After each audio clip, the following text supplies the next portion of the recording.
All right, hello everyone, and welcome to the next module that we're going to be covering. So today we're going to be covering a pretty interesting topic that can be something that tends to have a little bit of animosity when you're in the classroom, because some people just have a harder time discussing this topic, which in my opinion is actually something that can be in some ways a little problematic, because it's extremely essential that we have these conversations, especially in the trying times that we're in right now. And that is Module 4, Race and Ethnicity. And we're going to be going down the construction of how we have been in the sociological imagination, and how does the field of sociology look at things such as race and ethnicity? How do we differentiate? How do we define? What is the categorical importance? And how does race play into our day-to-day lives? How does ethnicity play into our day-to-day life? What is race? What is ethnicity? These are questions that you're going to be asking, or I'm going to be asking of you to be thinking about while you're reading your readings within this module. It's a very important topic. Sociology has a very good reputation about covering this, because it's something that we look at on a day-to-day basis from the structural functionalist perspective, looking at the idea of how does it play into keeping society functioning, from the conflict perspective of seeing how much race and ethnicity plays into the inequalities and equities that people suffer based upon majority and minority groups, and then symbolic interactionalism, tying how much of cultural dynamics and elements of ethnic connection, knowing that your culture plays a role in who you are and how you feel comfortable living with or being surrounded by people who share values, norms, traditions, and who look and sound like you economically, socioeconomically, culturally. These things play a large part in defining who we are. So I'm going to share my screen, and we're going to discuss, as towards this conversation, Module 4, the first part of race and ethnicity. So let us keep going here. So race and ethnicity, Module 4. This is a very important topic, and I really want to kind of go through different dynamics of this. So what is race? Well, broken down, it's the human classification system that is socially constructed to distinguish between groups of people who share phenotypical characteristics. It's a lot of conversation to say what is the first marker in my slide, and this is going to be hard for some of you to conceptualize, understand, or even accept, but race is a social construction used for categorization. Pause. Now, what does that mean? Well, think about when we talked about social stratification, how there are different levels of strata and how they become uneven. And how we also talked about generational groups, millennial, Gen Z, baby boomer, Gen X, and all those different types of categories. This is exactly what race is categorically used for. And I'll have some more allegories, some more tangential situations of when I will talk about how I think about this, but that's not what's important here. Race is a socially constructed categorical system used in many ways to allow people to be distinguished with or without patterns, be able to look into how certain people receive benefits, certain people don't. But essentially, over time, the social sciences have rejected the prior understanding of biological traits. The thought towards certain people having biological traits because of color of their skin has become not accepted as the truth within the social sciences. As we move forward and social understanding has evolved, the understanding of evolutionary adaptation shows the truth in appearance of people as more based on the environment around them, the years of evolution, right? That towards the survival of species in general. Higher level of melanin incorporates a darker skin color, right? And that plays into areas closer to the equator. Certain shapes of eyes are due to sunlight exposure and evolving from this so that they won't be as negatively impactful. This is where we see these biological traits that people use all the time to classify negatively and positively people into racial categories. The thought and the connection to biological traits has played and done great harm to groups of people, specifically those who are Black, those who have been impacted within this country, or African American, which I'll dive deeper into that in this lecture of the term African American, but has done great harm to groups of people of color and has led to horrible connections, such as when they said that people of color, specifically African Americans, have a higher threshold of pain, which ended up having atrocities happen, which I mentioned before. What had happened is that the biological fallacy behind race being a definitive characteristic allowed for doctors to allow for less medicational and opioid usage within painkillers, within surgeries, because why waste the resources if these people don't feel as much pain? Thus, you start seeing the problem. You start seeing that it's used to de-benefit people, not to benefit people. Additionally, the level of melanin in skin has been used as a system of discrimination against people, regardless when we look at the old days of what this means, right? During the Victorian era, and I always mention this in class, it was classified that those who were the most pale, look at me, I'm so pale, were viewed as not working in the fields. Thus, it was a socioeconomic privilege marker. It was a marker that established what was highly sought after. The whiter you were, the less likely you were that you did manual labor and that you might be royalty.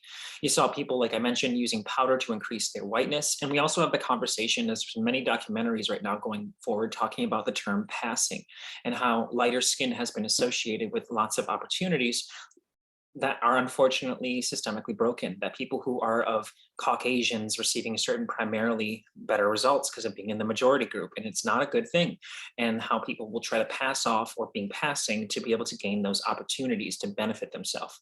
So this is also seen in people's ability to climb the social ladder and the mobility. Think I could just setting on passing, but think of lighter skinned actors that have had an easier time finding work than those who have a darker skin complexion or more melanin, having a harder time falling into character types and archetypes that usually are not the best and behooving in their career.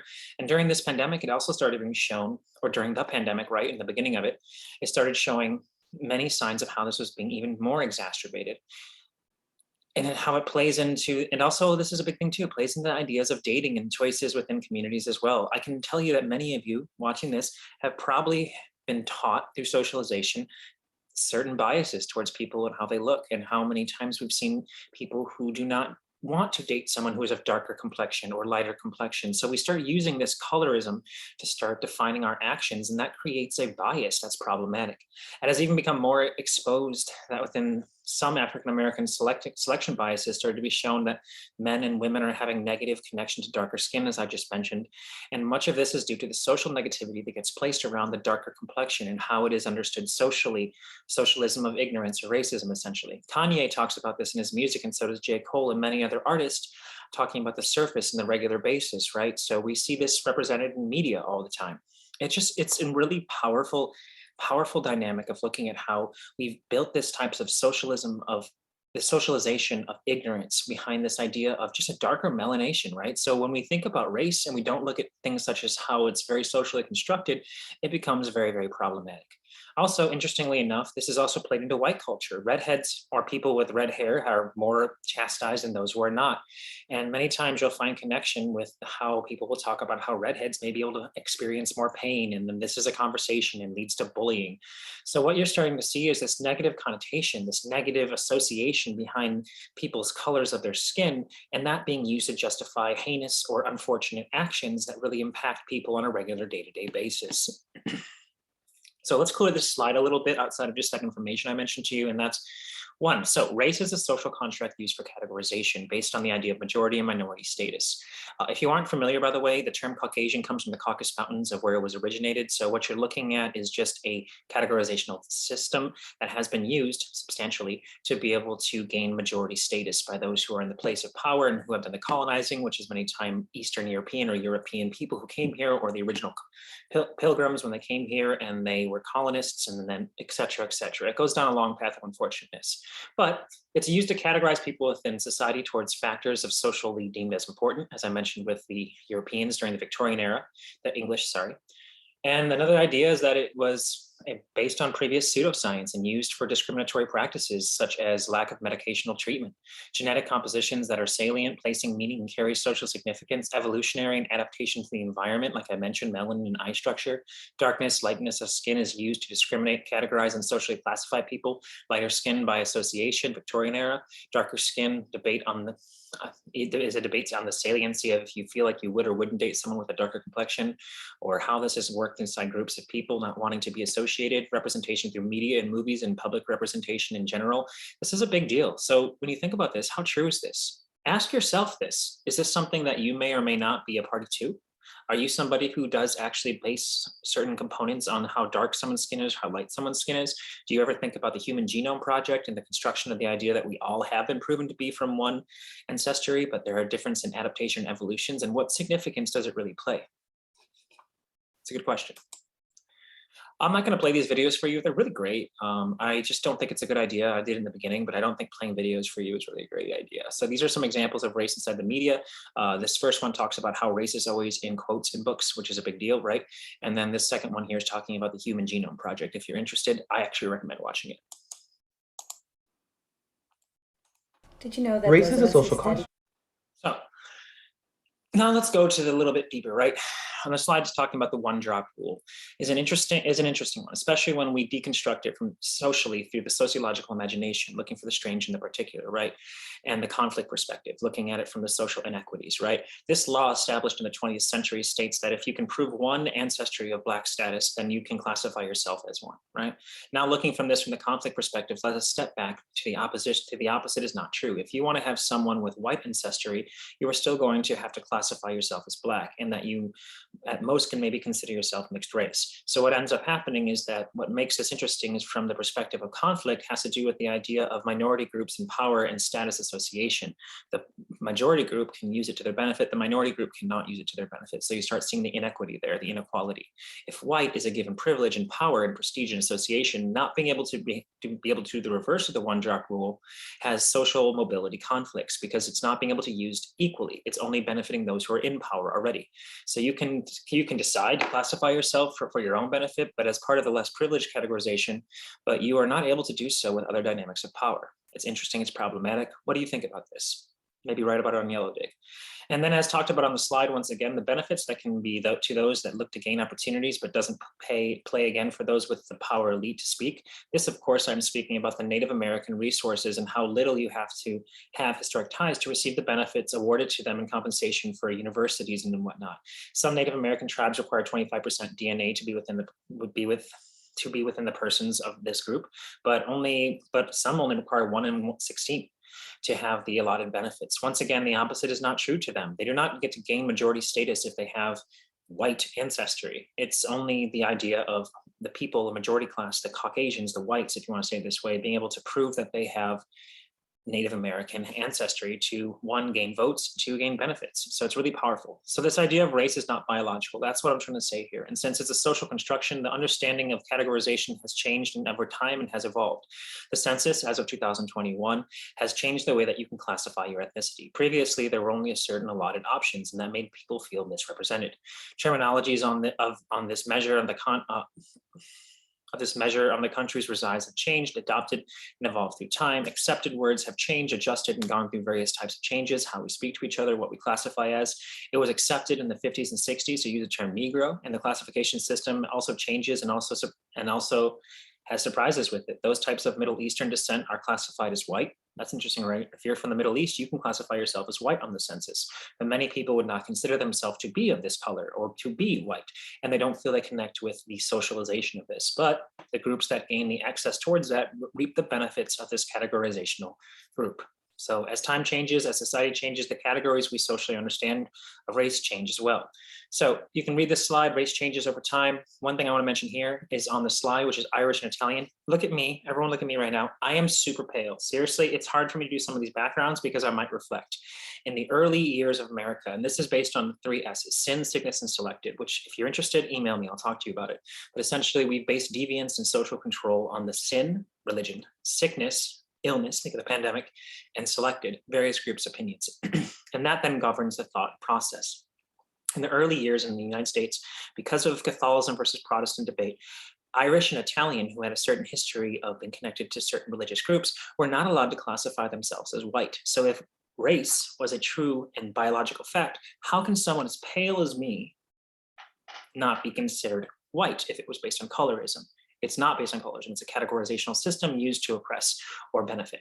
So in those early years, what you saw simply is this. You saw that it was a system used to benefit those who were in power. So when Irish and Italians in the first years of America, especially think of the movie Gangs of New York, if you've seen it, they weren't white. They weren't allowed to call themselves white. I don't exactly think they call themselves people of color, but they did not. They had all the limitations minority groups did, which tied them closer to those of minority status or peoples of color having opportunities not given to them. That's changed, and it's been a big deal. Another conversation is Jewish is both an ethnicity and a race. Or sorry, ethnicity and a religion. My apologies on that. So it depends upon how you look at it. It is a matriarchal society. So if your mother is not Jewish, according to someone who is practicing all the values of the religion, you would not be Jewish, but you would have to be accepted into the temple. But matriarchal societies. But also, if you do not practice Judaism as a religion, but you're born into a Jewish family, you can still claim Judaism because it is also seen as an ethnicity.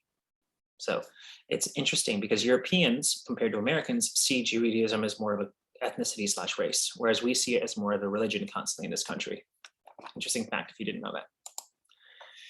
Let's look at the idea of labels and categories. Time changes what society views as different labels and their categorization. As the census has evolved and changed through the recent years, in 2020, as I mentioned earlier, you were allowed to write what your ethnicity is. This wasn't always the case. Whereas what was the case in around the 2015 census, there were only 5 categories, with the last one being a net, basically to catch all, saying some other race. This is where you start seeing where it's not really a systematic system, a beneficial scientific system, because catch-alls are terrible. From my market research background, if you have to use catch-alls, then you just don't need to write that survey. So they use nets to catch the people that they do not feel need to be classified. This lack of inclusion, think about this. How does it make you feel for any of you who have done census when you're filling out a survey and you don't have representation to what you identify with? Probably doesn't feel good, right? So with the inclusion of being able to do more classification, many more people's backgrounds, cultures, ethnicities allowed to be shown, this allowed for a lot of people to start feeling represented. So how do we look at labels and categories and the importance that can be socially connected to it? Well, this can be complicated and tied to some different social understandings. African Americans would be connected to ancestry of African heritage, and many people within the Americans would claim to have, especially those who were brought here over during the slave trade times. However, it can also be complicated when we look at what is considered Black as opposed to what is saying as African American. An example to this is Charlize Theron, the actress, is from South Africa and now has become a naturalized American citizen. Looking at the boxes she checks, well, she's African, born African, and she's American. That would make her African American, right? But no, wait, Professor McLean, African American has been connected to the term Black, has it not? Categories. That's the thing. That's the big deal there. So when we think of people like Charlize Theron, Elon Musk, would you say Elon Musk is a person of color? He's South African American. So African American. However, she cannot call herself Black, right? Because she's not. Many people in these 2 categories together and do not separate them. I had a student last semester who actually was born in South Africa and moved to America, and he went through this exact same situation, that he couldn't call himself Black, but he technically could label himself as African American, but didn't for fear of representation or as being seen as cultural appropriating. So race, as we've talked about, is a social categorization method and is not based in biological fact. Charlize Theron would likely tell people that she is white, but does she check the boxes when we come to African American on the census? Yes. Well, how does that work? Another interesting dynamic here comes to the view of people who understand the color of skin that plays into the idea of race. What we have to also take into consideration is culture and ethnicity. A great example to this, if you weren't aware, is that Cameron Diaz, if you think about The Mask, if you think about Charlie's Angels, Rosario Dawson, Sin City, 25th Hour, they're both Colombian. Would you say, or would have you known that Cameron Diaz was Colombian? Or would you say that she's played the white best friend or the white lead actress in movies? Have you ever seen Rosario Dawson not play the ethnic, saucy character in a movie? They're both Colombian. Why is one treated differently? They are both, in that sense, Hispanic. However, it is more likely that Cameron Diaz has secured the roles as a white girl due to the passing dynamics on here. And because Rosario Dawson fits the mold of a more ethnic person of color, a spicy Latino role, her characters tend to follow suit. So why is something about Mary Cameron Diaz, and then why is Sin City Rosario Dawson? Well, this has a lot to do with what we break down towards the understanding of labeling and categorization. When someone is labeled, it plays a large role into your opportunities that you have allotted to you. Hispanic, and then that is also the argumentation that's happening right now. And I don't know if any of you really are aware of this, or if you have any consideration, and maybe even socialized not to, but there's the categorization, those who say that they're Hispanic. Well, if you have no Spanish connection, you're Mexican American, you don't feel as connected to this. Latina or Latino, this can be a little bit more accepted, that's fine. But then now in the academics, to clump things together, a lot of people say Latinx. How do you feel about that? I'd love to hear about this in Yellow Dick. For any of you who are of Mexican American ancestry, Hispanic ancestry, Latino, anyone who has ties to those community, how do you feel about the term Latinx? I'm curious. Please write about it on Yellow Dick. But white essentially was used to discriminate a method on the census tools to provide tax and economic benefits. As more Europeans came to America, they faced scrutiny and eventually pled out and got put into the white category, because it's not considered a race. It's not a matter of race, it's about categorization. That category offers economic and social benefits. If you don't get to be a part of it in your minority group and you're not seen as the group they want, you don't get to go in the boxes. It's not a fair system. Another great video here talking about how Australians view the term white versus how, and this is a great one here. I really idea of looking at this. It's really interesting. I'm not going to play them for the video here because I just don't think it's a good idea. It's a waste of your time. Please watch these. I know you're joking, but this is why racism is... So let's go to ethnicity. Ethnicity is a socially constructed category as well. It is comprised of values, traits, and social importance shared by members of different categories. Ethnic groups are just groups who share cultural heritage. Simple as that, right? Socially constructed categories based on cultural traits that society finds important. Ethnic group, a group that shares a cultural identity. Two people of different races can share ethnicities and vice versa.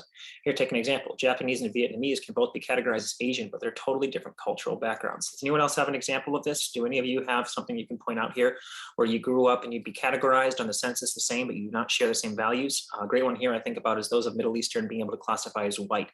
The amount of Irish people that have no cultural connection to things such as those from Middle Eastern descent, yeah, big deal, right? Hispanic refers to an ethnicity group, describes those Spanish-speaking countries, later changed to Latino, or Latinx, and then taken over by Chicano as well. But what you're looking at too is that we've degendered it. We're making categories. So a little interesting fact for you here, right?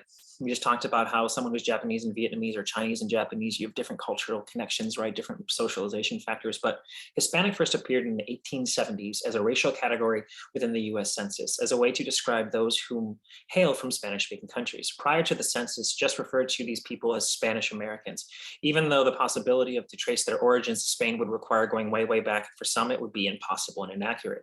This became a clumping system rather than actually looking at it. And many people found this disassociation between their ethnicity to be demeaning, and it's not a good thing.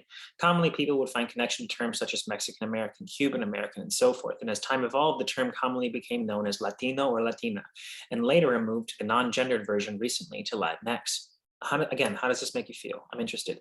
So Latino Americano equals someone whose heritage originates from the nations in the Americas that are south of the United States, including Mexico, South America, and the Caribbean. So you start seeing where we're trying to categorize, but does that match what you're looking for, right? Ethnicity is a cultural connection. So shared culture and socialization, right? In group, we talked about this, people who share identities and cultural. This would be the idea of functionalism. We talk about this, the benefits of being a part of a group and why that connects. Culture shares traditions. They share experiences and ties to community around you. Many times you've heard the word ethnic food, and it may not be the proper terminology as we look to be more politically correct in society, but the correlation is there. The various cultures within the United States has warranted us reputations for being a melting pot of culture, and thus provides with many times that we have seen different areas have different food or being able to disseminate their food and share their food. We talked about this during culture shock. Many times it's a good thing when you share it. Diversification and being able to share cultures is great, it expands things, right? Small towns with less ethnicity have become obvious when you drive through this huge United States. This can be either on the side of understanding or even food. Chicago has areas of towns that are known as Italian, Polish, African, Greek, and many more. You see neighborhoods with a majority of people that are in the same area of ethnicities living surrounded by one's culture. And this would be mechanical solidarity, as talked about Emil Durkheim, right? Shared identity based on knowing those around you, symbolic interactionalism. Cultural connection, Irish, Jewish, Italian, African, Chinese, Japanese, Iranian, etc. right? When we think of the in and out groups like we've talked about, this is very connected to the idea of ethnicities. Growing up in a culture who shares symbolic and collective consciousness, you incur solidarity. This creates bonds on shared experiences, shared perspectives, ties to culture dynamics, and even religious connections more ascribed to the group of people. It is why you hear terms like for the culture. It's why you hear things like, I don't want to move because I have a shared culture. Dominant minority groups, essentially the role, this is a big deal, right? Dominant minority, stratification of dominant versus subordinate. Lewis Wirth stated any group of people who because of their physical or cultural characteristics, are singled out from others in society and receive differential or unequal treatment and see themselves as objects of the collective discrimination. This is how you have to be a minority group. So essentially the role of race plays a large dynamic role of how people are given or not even given chances or opportunities. The stratification of society is heavily based upon their tiers of such as race, ethnicity, and dynamics of SES, socioeconomic status. Dominant minority groups play a large role in the idea of stratification, and this is how we start seeing the strata, the uneven layers playing out, right? So the dominant or majority tends to be afforded more chances, and those that are a part of the minority or subordinate groups than those who are part of the minority subordinate groups. Now, it is also important that we can almost counterintuitively think about the minority does not strictly refer to the number of people within a group. Minority is based on those who are in place of unequal treatment and do not have power. Women make up more than 51% of the US population, but are still seen as a minority group. And collectively, there are more children being born overall to families of color than those of white families, which will statistically and eventually shift the population into the US to having more people of color than those of strictly white basis. But does this mean that white people would then be classified as subordinate or a minority group? Likely not until the power is shifted. This can even be seen further and confused by places such as Hawaii, where you have the concept of a minority majority. This actually is the only state that has always been a minority majority state. So what you're looking at is that dominant and minority groups play a large dynamic. Now, these are characteristics, according to Wagley and Harris, to be considered a part of the minority subordinate groups. These things have to be applied to your social experience. You have to have unequal treatment and less power out of their lives, distinguishing physical or cultural traits like skin color or language, involuntary membership to a group, so you're ascribed into it, awareness of your subordination, that's big. Most of the wealthy aren't aware that they're what it would be like to be a minority status, and they're not aware of the subordination, and high rate of in-group marriage, which maintains the solidity of people being able to maintain that type of dominant power, right? So subordinate groups receive unequal treatment and less power over their lives, thus causing levels of discrimination.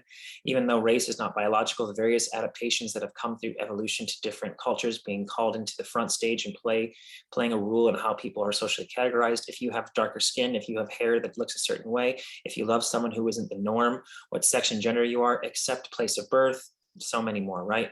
If you are put into a category without choice, you're getting ascribed status in a role, then you are put into the group without choosing.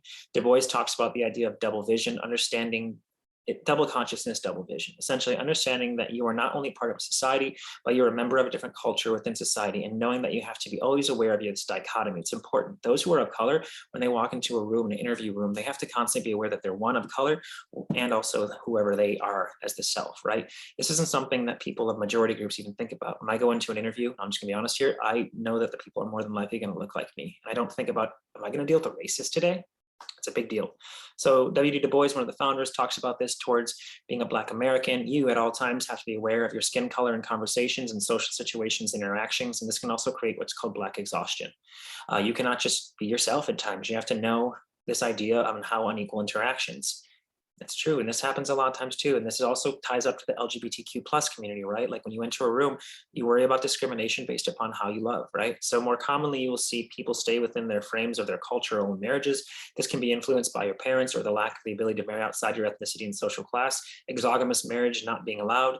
Interracial marriage wasn't even legal in the United States until after Loving v. Virginia in 1967. So you see a lot of this dynamics.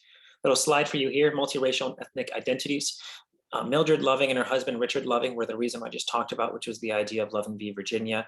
This is a big law being taken into case right now, by the way. They're considering it in the Supreme Court. If you listen to the recent SCOTUS talking about they wanted to look at that law that was passed in 1967 or so, they're talking about Loving v. Virginia, which was the act that allowed for interracial marriage. So be aware that these things are being looked into. This is called miscegenation. So it's what struck down anti-miscegenation laws was Loving v. Virginia. Look it up, it's powerful. Also Griswold versus Connecticut. There's a lot of things you need to look up right now.